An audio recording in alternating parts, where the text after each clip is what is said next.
Olá pessoal, sejam bem-vindos a mais um episódio do nosso canal Chave de Letra. A aula de hoje é Quem foi Sócrates, o pai da filosofia? Eu usei propositalmente essa expressão, o pai da filosofia, porque é o que vocês vão encontrar nos manuais, né? Sócrates é o pai da filosofia, mas isso não significa quase absolutamente nada.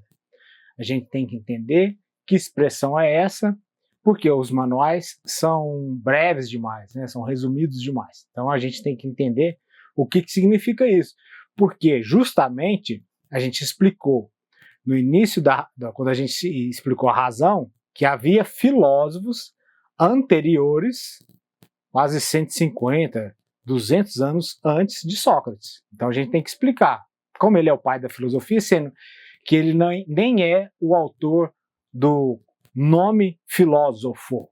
Quem criou esse nome foi 150 anos antes, Pitágoras. Pitágoras, que a gente já estudou, a gente vai só mencionar em que situação ele criou esse nome filósofo, né? Filosofia, né? Quando ele se mudou para ele era de Samos, se mudou para a cidade de Crotona, na Itália. Então, ele era um estrangeiro numa cidade diferente, com muito prestígio, porque ele foi hospedado justo pelo grande campeão olímpico, né, que desbancou os espartanos, foi 6 vezes campeão olímpico. Então ele ficou na casa desse campeão olímpico e já chegou com prestígio na cidade para ser professor, né, fundar uma escola que depois virou inclusive uma religião. Então ele é perguntado pela elite da cidade se ele se considerava um sábio, um sofós, né, um usuário da Sofia, né, um admirador da Sofia.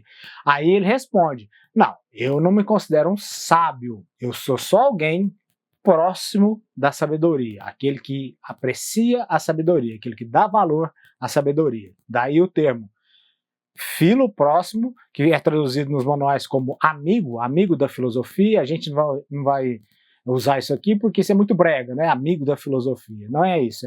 A intenção é dizer que há uma atração, uma proximidade, né?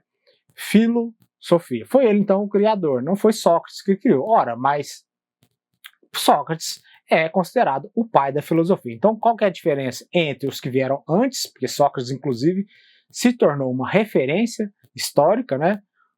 Pré-socráticos, todos que antecederam Sócrates e o nascimento da filosofia, né? Então a gente tem que explicar justamente isso, o que significa, o que ele fez de diferente, né? Porque os anteriores se preocupavam com um tipo de pergunta: de que o mundo é feito? Ou seja, uma cosmologia. E Sócrates vai fazer uma outra pergunta num panorama político completamente distinto da Grécia arcaica. Então, Sócrates praticamente passa toda a vida no período clássico da Grécia, né? Quando Atenas já era o centro cultural do mundo.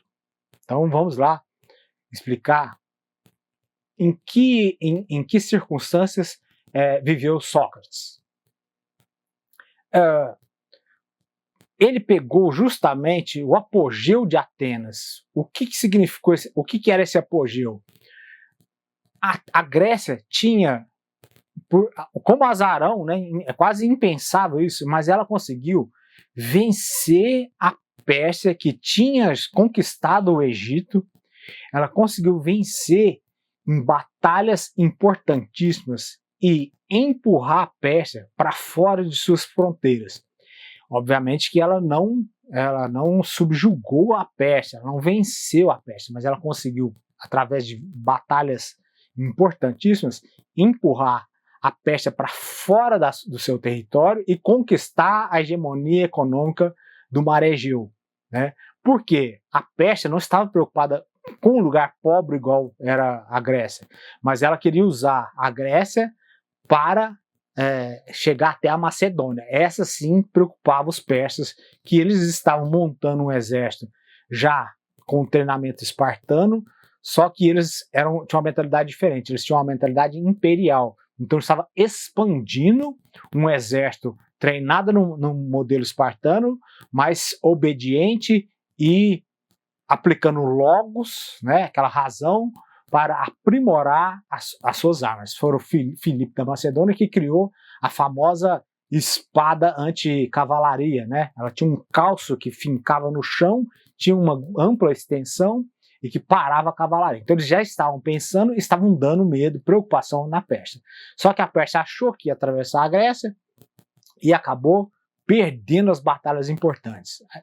Um pouquinho de história, porque é interessante, justamente pelo filme 300 contra os persas. Né? Na verdade, era um exército de 6.000, mas 300 espartanos da elite fecharam as Termópilas e não permitiram a Pérsia passar, né? E obrigando ela a fazer um contorno e perdendo tempo. Quando ela perdeu tempo, deu tempo de Atenas refazer a sua marinha com o famigerado barquinho trireme, que é com casco afilado. Isso foi planejado para isso, casco afilado, 3 fileiras de reme e ponta reforçada com bronze. Então ele criou praticamente um míssil. Então o Temístocles, isso é só um pouco de história, né? Temístocles faz aquele golpe de que a Atenas estava fugindo, a Pérsia chegou com toda a sua marinha num estreitinho que não dava nem para manobrar os barcos em Salamina. Então a Atenas arrebentou, praticamente destruiu a marinha persa, né? E depois eles tentaram contornar, entraram em Maratona, a famosa planície que deu nome da corrida de maratona, né? Porque a contrapelo, né, ele era o azarão, conseguiu também vencer os persas, né? Os hoplitas atenienses venceram os persas numa planície. Então isso era uma coisa muito impensada, né? Então venceu e ela tentou novamente uma nova invasão, perdeu na batalha de Maratona, né, essa que deu o nome, tá? E depois perdeu justamente que eles tentaram encarar o exército espartano. Então arrematou a conta ali mesmo na batalha de Plateia, né? Então encararam os espartanos, os melhores soldados do mundo antigo, também não conseguiram. Então não conseguiram. Então a Grécia de Sócrates estava vivendo esse apogeu, consolidar a democracia. Tudo era decidido na base do voto direto. A Atenas estava no momento de efusão cultural, né? Quando Sócrates era pequenininho, criancinha, começou o grande teatro de Atenas, né? Já começaram a encenar peças do Sófocles, né? Ele viveu esse momento do teatro, da efusão do teatro, com Ésquilo, Prometeu acorrentado, depois Sófocles, que virou uma referência cultural, né? Freud usou Édipo Rei para mapear, né, a mente humana, né? Usou como referência essa peça clássica, né, desse período. O Sócrates estava vivendo a sua infância nesse período de efervescência. Eurípides, que encenou a famosa peça da Medéia, chocante, né, assombrou o mundo inteiro, né, a peça sobre o ciúme, né, isso era muito raro nesse mundo antigo, e ele viveu isso. Então, a Atenas começou a chamar a atenção de médicos, né? O Hipócrates começou a desenvolver uma medicina nova, né? De um jeito novo, já aplicando logos também. Heródoto começou a esboçar a história universal, né? Então era uma efervescência lá, todo mundo queria estudar ou viver, né? O Péricles chamou Atenas de a escola do mundo, né? Então esse era o ambiente de Sócrates. E Sócrates já começou a pensar também, assim, prestar atenção em alguns episódios que a democracia não protegia. Ele começou a entender que a democracia não protegia seus pensadores, né? Ele assiste a pena de exílio do Anaxágoras, né? Anaxágoras, alguns historiadores colocam que tenha sido o professor de Sócrates, né?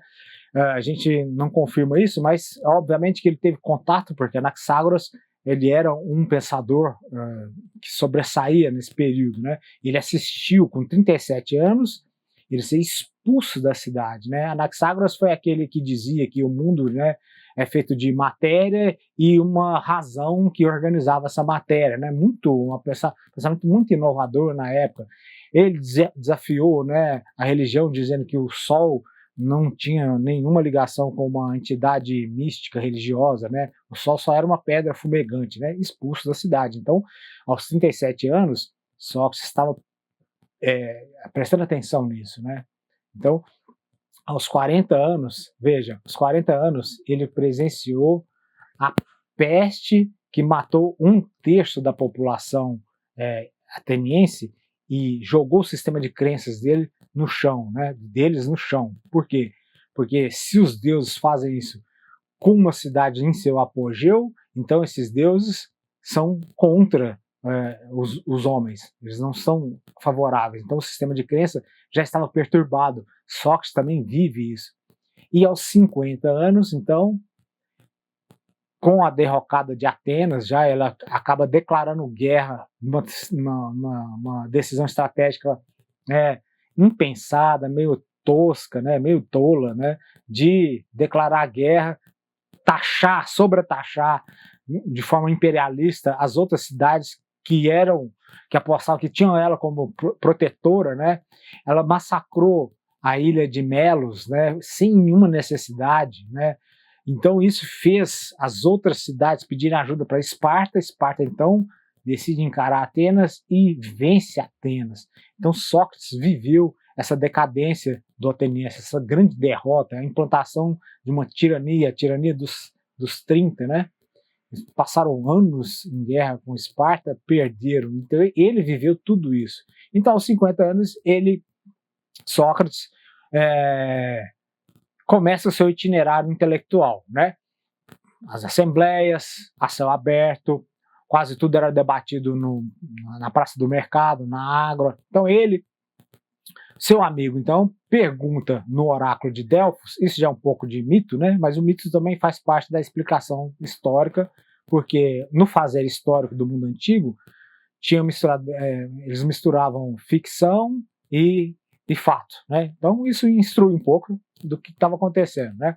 Seu amigo, então, Querofonte, que era seu discípulo e fã, pergunta para o oráculo de Delfos se tinha alguém mais sábio do que Sócrates. E aí o oráculo diz, não, Sócrates é de fato o homem mais sábio da Grécia. E agora ele sai, então, investigando os grandes professores, porque Atenas ali era um palco, né, uma guerra de opiniões, uma batalha de opiniões. Os ricos pagavam os grandes professores para ensinar a retórica, então era uma batalha de ideias, um agon, né, uma agonia um contra o outro, uma polêmica, guerra de palavras, né?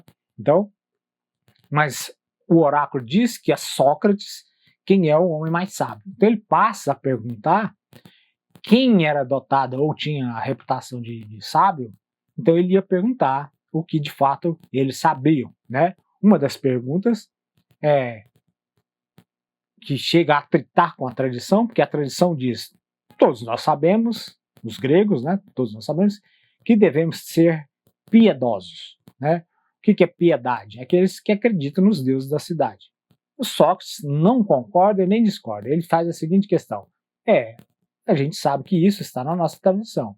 Mas o que é a piedade? Então, com essa perguntinha, o que é, ele inaugura a filosofia, ele modifica o pensamento do Ocidente. Com essa perguntinha. Um verbo ser, e ele deve ser preenchido para qualificar o tema. O que é a piedade, por exemplo, né? Então, o interlocutor, considerado um sábio, respondia, ele continuava, mas você disse que se eu completar o culto e tal, eu sou considerado pio, eu tenho piedade, eu acredito. Mas se eu fizer de uma outra forma, como fulano? E aí o interlocutor ficava meio perdido e ele ia encantoando o sujeito nas cordas, né, para usar uma metáfora um jargão do mundo da luta, né? Ele encantoando o sujeito até que o sujeito ele ou abandonava a conversa ou ele reconhecia que não sabia. Então Sócrates voltava para si mesmo e falava assim, ó, então eu devo ser de fato o mais sábio da Grécia. Por quê? Eu pelo menos sei que eu não sei. Né? A famosa frase, eu só sei que nada sei. Então, por isso, por essa razão, eu devo ser de fato o mais sábio da Grécia. Acontece, porém, com esse método que já incomodava os atenienses, Sócrates, ele havia acumulado 2 episódios importantes na sua vida que podemos garantir que ele fez inimigos poderosos na cidade. Né? Primeiro, quando ele era soldado, ele foi escolhido para uma assembleia e essa assembleia era destinada a condenar os generais vitoriosos de Arginusas, né? Foi uma campanha militar, que esses militares são muito vitoriosos, só que na volta para a cidade, numa democracia, esses generais poderiam se tornar muito poderosos. Então isso poderia colocar a democracia em risco. Então esse grupo que contava com Sócrates, coloca ele na assembleia para que ele também votasse a favor da a condenação em bloco. Sócrates falou assim, isso não está na lei de Atenas. Desde Drácon, que a gente já estudou, que foi o primeiro a codificar sobre os crimes, o crime em Atenas ele é personalíssimo. O que isso significa? Você tem que apontar o autor do crime e apontar, de fato, quem e o que cometeu. Essa condenação em grupo não está dentro da lei. Então ele diz não. Ele diz não condena. E aí ele foi o único a votar não condena. E aí ele cria muitos inimigos, inimigos poderosos. O outro episódio foi quando Atenas foi dominada por Esparta. Esparta apoiou uma tirania, uma oligarquia chamada tirania dos 30, né? E esses 30 tiranos que tinham poder total dentro de Atenas comandam, né, Sócrates para buscar um proscrito e acusá-lo de traição. Então ele seria condenado. Sócrates também diz não. Falou, não. E essa lei não está correta, simplesmente desconheceu a ordem e foi para casa. Então ali ele fez inimigos poderosíssimos, né? Então a história dele é assim, ele se colocou como legalista, um sujeito coerente com o que pensava, e então disse não para gente muito poderosa. Ora, e tudo isso a gente sabe da vida dele sem um testemunho de punho próprio do próprio Sócrates, porque ele nunca escreveu nada. A gente só sabe da vida dele através da opinião de outros, principalmente seus alunos. 2 grandes alunos que se tornaram grandes pensadores, Xenofonte, Platão e um comediante que escarnecia Sócrates, que foi Aristófanes. Escrevia comédias em que um dos personagens era Sócrates e ele avacalhava Sócrates. Mas nessa avacalhação a gente entendia, tinha algumas dicas sobre quem foi Sócrates. Então a gente não sabe mesmo de punho próprio quem foi Sócrates. A gente só sabe dele através da doxografia, assim, a opinião de outros pensadores. E na obra de Platão, que foi seu melhor aluno, ele figura, né, na tentativa de ser fiel ao pensamento do mestre Sócrates. Né? Prosseguindo com o método, né, do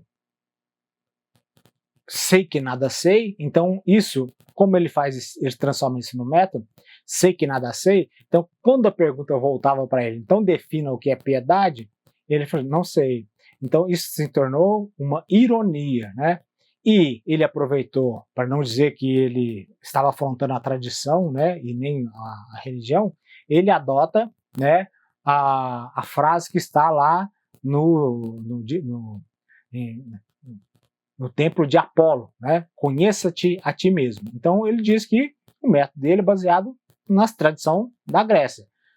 O que a pessoa sabe, né? O que o interlocutor dele sabe, porque ele diz que sabe, está ali com influência para mudar a legislação da cidade. A cidade passou por todo tipo de calamidade, foi derrotada numa guerra que né, declarar guerra aos melhores soldados, seu aliado, os melhores soldados do mundo antigo, né, não é muito prudente, né, não foi muito prudente essa decisão de Atenas, né? Então, o que eles sabem? Um sujeito que tem poder para mudar, para declarar uma guerra, o que eles sabem? Então, ele continua nesse processo de pergunta e investigação. Num desses episódios em que ele faz perguntas para os interlocutores, eles estavam andando pela praça perto de um ginásio e dois grandes generais estavam discutindo, porque eles estavam assistindo o treinamento da moçada, né? Estava na véspera de declaração de guerra contra Esparta, então ele estava assistindo o treinamento da moçada, né? Parte do treinamento, né, lá, todo mundo já sabe que nas Olimpíadas tinha a luta agarrada, o pugilato, né, que é o soco com a ponta das mãos, que é o tataravô do boxe, e o treinamento parecido com o dos gladiadores, né, com a arma simulada para não machucar ninguém, mas uma luta com armas. Então esses dois generais param Sócrates e falam assim: Sócrates, a gente estava discutindo aqui e a gente quer saber se a hoplomaquia, que é esse esporte, né, treinamento com armas, serve para aumentar a coragem dos nossos jovens. Porque o fulano, ele acha que não, que jogos de salão não aumentam a coragem num ambiente de batalha que é muito, muito mais tenso, né? Ali é que a gente decide quem é quem, né? Mas o treinamento de salão não. Mas eu já acho que sim, que aumenta a coragem dos nossos jovens. Então Sócrates responde assim: eu posso responder sim, né? Vou tomar partido, mas o que é a coragem? Então, o que Sócrates está querendo dizer? A conversa de vocês está sem fundamento, né? Vocês estão em debate, né, em polemos, em situação de polêmicas, vocês estão disputando, dois sujeitos prestigiados, e vão decidir se continuam com o treinamento ou não. Para isso, terem que mudar a lei, convencer os outros, os companheiros, os colegas, os concidadãos, e votar essa lei. Então, Sócrates está conversando com gente influente, né? Então, ele pergunta, mas para saber, para eu responder, eu tenho que saber, então, o que é coragem. E eles começam a responder: ora, todo mundo sabe o que é coragem. Por quê? Isso está lá nos poemas de Homero, que é o material didático da Grécia, né? Então, todos nós temos exemplo de coragem. E nós mesmos, como grandes generais, já demos demonstração de coragem. Então, eles dão exemplo. Quando você dá exemplo, coragem é o fulano de tal que foi sentinela, foi atacado e manteve-se no posto. Ele não correu, ele atacou o inimigo bravamente. Isto é a coragem.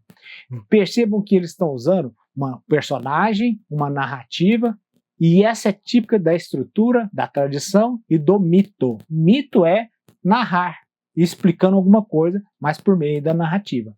Sócrates volta atrás e fala assim: tudo bem, então se manter no posto enquanto o inimigo chega é coragem, então os espartanos são covardes, porque Esparta tem uma manobra de fuga que é famosa.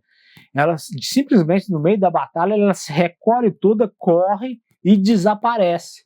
O inimigo acha que eles estão fugindo porque estão perdendo a batalha, vai desesperadamente fora da formação atrás deles, e depois eles aparecem já cercando e com a arqueria feminina mandando uma chuva de flecha, e geralmente eles vencem. Então, eles fugiram. Eles não atacaram, eles fugiram. Então, quando foge não é coragem.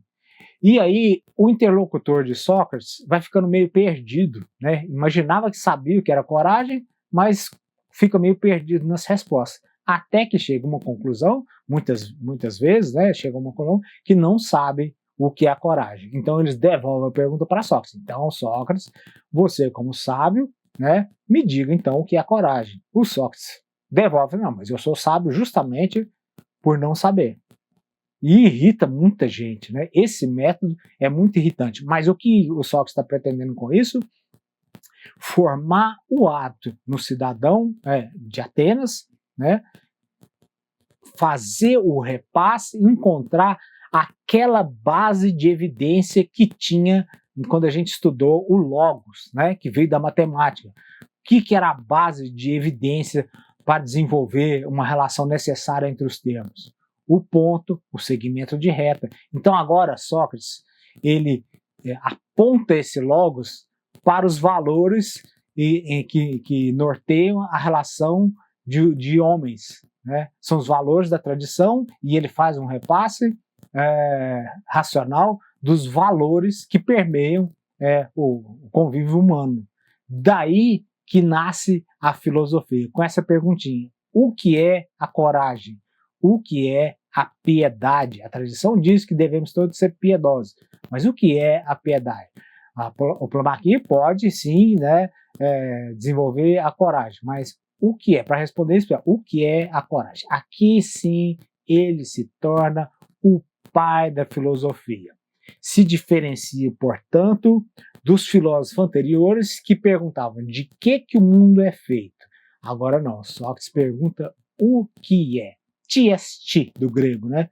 O que é isso que você está dizendo? Eu não sei. Mas então vamos investigar através do diálogos, do diálogo que Zenão de Eleia criou, ele passa a investigar. Então daí que o método dele fica configurado, né? Nos manuais vocês vão ver. Como a mãe dele era uma parteira, né?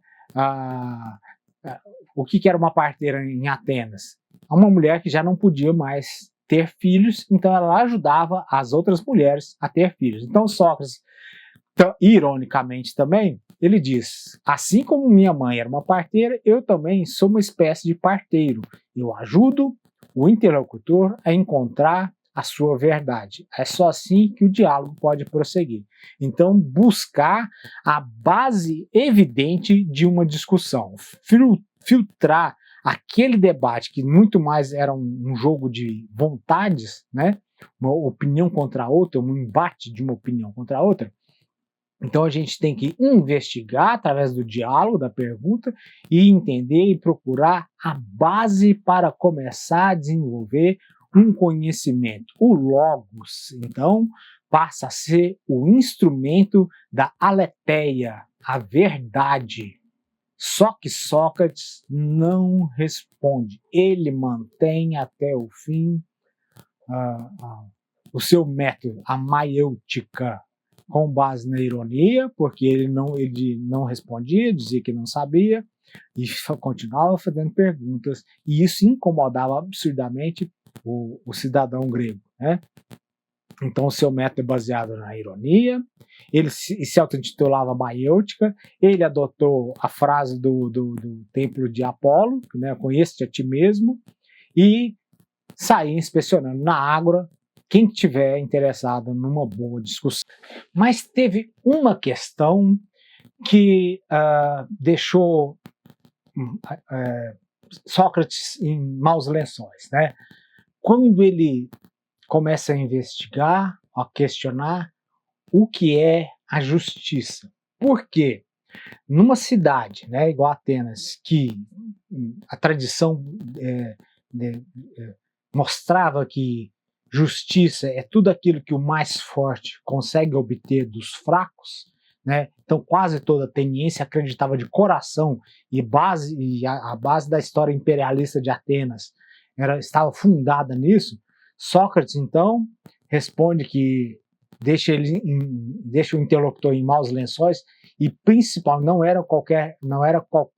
era quaisquer interlocutores, era simplesmente a elite do pensamento do mundo, os grandes professores de retórica, chamados sofistas, né?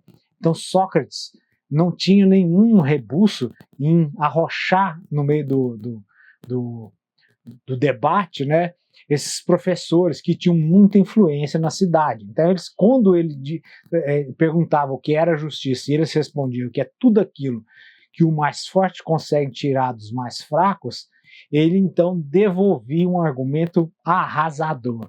Ou seja, ele forçava o sujeito a concordar então com a tirania dos 30, que simplesmente aniquilaram 1.500 generais da elite de soldados de Atenas, né? O que causou um transtorno impensável, né? E causou inclusive a derrota contra Esparta, né? Então Se você concorda com essa definição, você também concorda com o que fez a tirania. Obviamente que eles voltavam atrás, e aí tinham que assumir sujeitos que ganhavam uma fortuna ensinando os filhos dos ricos e tinham uma influência política enorme na cidade, a dizer que não sabiam o que era justiça, mas ministravam aulas para os filhos da elite vencerem os debates na Assembleia e orientarem a cidade ao interesse dos mais ricos, né?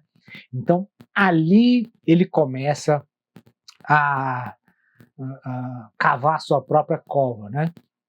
Então, com essa questão da justiça, ele se coloca em risco, né? Ele coloca o logos para repassar, no momento em que houve um descrédito no sistema de crenças, né? Depois da peste, principalmente, que um terço da população morreu. Então, ele começa a repassar todos os valores que a tradição entregava. E aí ele é acusado de não respeitar os deuses da cidade, a tradição da cidade. Porque ele começou a fazer o repasse de todos os valores que norteavam o comportamento do ateniense. Então, Sócrates, ele abandona a cosmologia e começa uma especulação, né, uma pergunta a respeito dos valores norteadores do comportamento. Esse comportamento que salta aos olhos, principalmente dos estrangeiros ou quem está longe, né, é o que chama de ethos, né, costume. Então, Sócrates nasce e funda não só a filosofia, como um dos ramos da filosofia, que é a ética, né? Uma reflexão a respeito dos valores, porque para ele o ser humano errava por ignorância. A gente não erra porque quer. Todos querem fazer o bem, né? Querem agir de forma justa. Todo mundo acha que age de forma justa e está fazendo o bem. O resultado não é o que se imagina. Porque, segundo Sócrates, nós somos ignorantes, né? É por ignorância que a gente erra. Eu quero ser valente, então eu disparo a atacar todo mundo. Segundo Sócrates, você sequer sabe o que é valentia. Eu quero manter um corpo atlético, mas eu gosto muito de comer. Eu acho que isso não vai ter nenhum efeito, né? Mas eu como mesmo assim.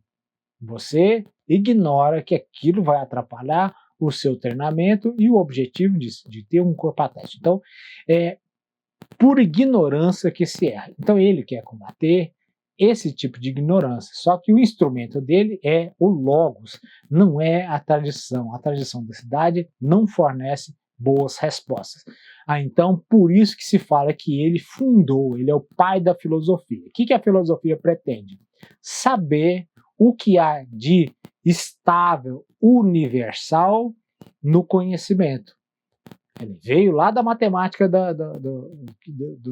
dos primeiros gregos, né? Dos primeiros pensadores.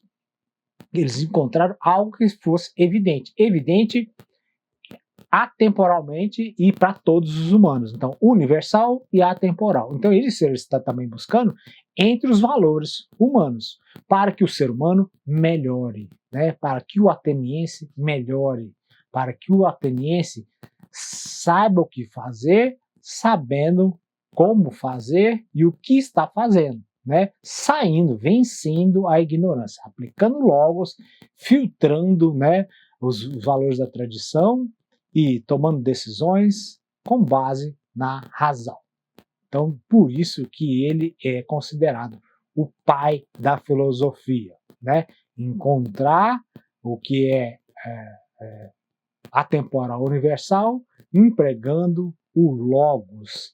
Daí que ele se afasta da cosmologia e começa uma ética, uma filosofia. Então, portanto, ele é o pai da filosofia, com uma perguntinha das mais simples. O que é? Esse verbo ser, quem conseguir preencher de uma forma, encontrar uma definição, um conceito que valha para todos, em todos os tempos, então esse chegou ao conhecimento. Ele não respondeu, mas ele transformou isso num método para todos que quisessem alcançar o conhecimento. O instrumento da verdade, a aletheia. A gente vai estudar o mito do rio Letos, né, que é o rio do esquecimento. A aletheia é a negação do esquecimento, então é lembrar. A verdade para o grego é lembrar, né? Então, vai encontrar a verdade aquele que empregar o logos e não mais a tradição. Aqui sim, logos deixa de ser só uma relação necessária entre termos para significar um discurso racional, um discurso pronto para convencer a cidade, mudar as leis da cidade com base no conhecimento. Aqui o logos passa a significar, muda novamente de termo, é assim que os termos modificam o seu sentido, né? Então, o logos aqui passa a significar discurso racional.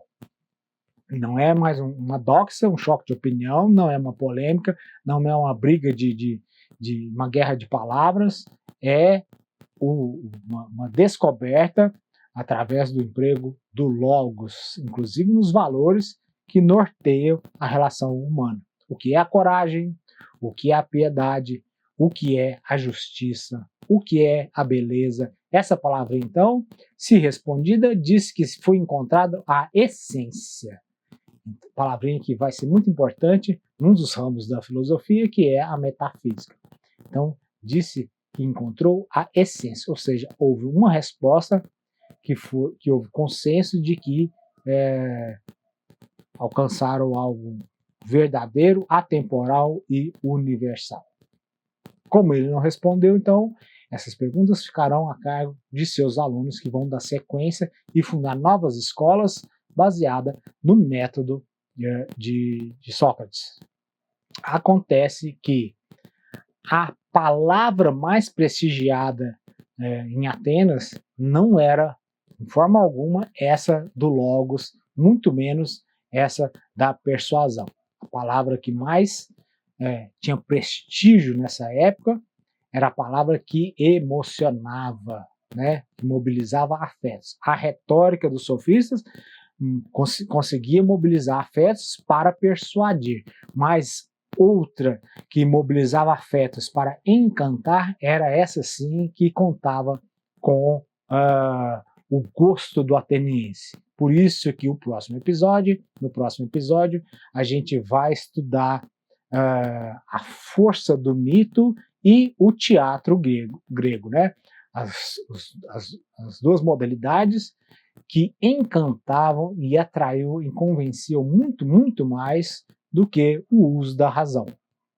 Sócrates, então, nesse itinerário, né, e não tão prestigiado quanto ele imaginou que seria recebido, incomodou os poderosos da cidade, tinha inimigos ao longo da sua história de vida, porque ele foi um legalista, disse não para gente muito poderosa. Então, já com 70 anos de idade, quando conseguem tirar os 30 tiranos e restaurar a democracia, a própria democracia, onde cada um podia acusar o outro desde que se responsabilizasse, Sócrates, então, é acusado de não respeitar a tradição e a religião de Atenas. Era um dos crimes capitais da cidade, era o crime de impiedade, né?